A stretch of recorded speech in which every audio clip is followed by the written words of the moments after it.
L'homme ne vivra pas de pain seulement, mais de toute parole qui sort de la bouche de Dieu. Voici votre moment de méditation quotidienne.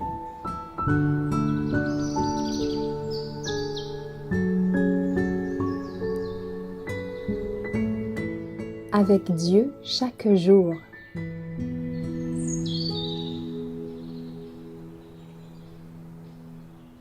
Je garderai la porte de mon cœur le 22 mars. Garde ton cœur plus que toute autre chose, car de lui viennent les sources de la vie. Proverbe 4, verset 23. Garde ton cœur plus que toute autre chose. Tel est le conseil du sage, car de lui viennent les sources de la vie. Car il est tel que sont les pensées de son âme. Si le cœur n'est pas renouvelé par la grâce divine, c'est en vain que l'on cherchera la pureté. Celui qui s'efforce de se former un caractère noble et vertueux, indépendamment de la grâce du Christ, construit sa maison sur le sable mouvant. Elle sera sûrement renversée par les violents orages de la tentation. La prière de David devrait monter de chaque cœur. Ô Dieu, crée en moi un cœur pur et renouvelle en moi un esprit bien disposé.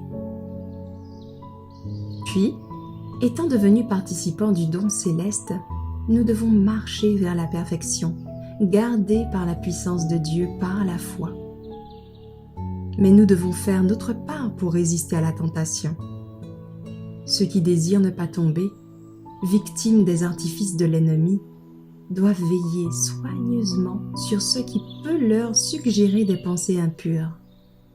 Il ne faut pas laisser son esprit errer au hasard sur tous les sujets que l'ennemi nous présente. Cela exigera des prières ferventes et une vigilance incessante. Il nous faudra le secours de l'influence permanente du Saint-Esprit, qui attirera notre esprit en haut et l'habituera à s'arrêter sur les choses pures et saintes. En outre, il nous faudra étudier diligemment la parole de Dieu. Comment le jeune homme rendra-t-il pure sa conduite? En se dirigeant d'après ta parole. Je serre ta parole dans mon cœur, dit le psalmiste, afin de ne pas pécher contre toi. Prenez sur vous de veiller en sentinelle fidèle sur vos yeux, vos oreilles, vos sens. Et si vous voulez avoir la maîtrise de votre esprit et empêcher que votre âme ne soit contaminée par des pensées vaines et corrompues, une œuvre aussi désirable ne peut être accomplie que par la puissance de la grâce.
Merci d'avoir écouté cette présentation.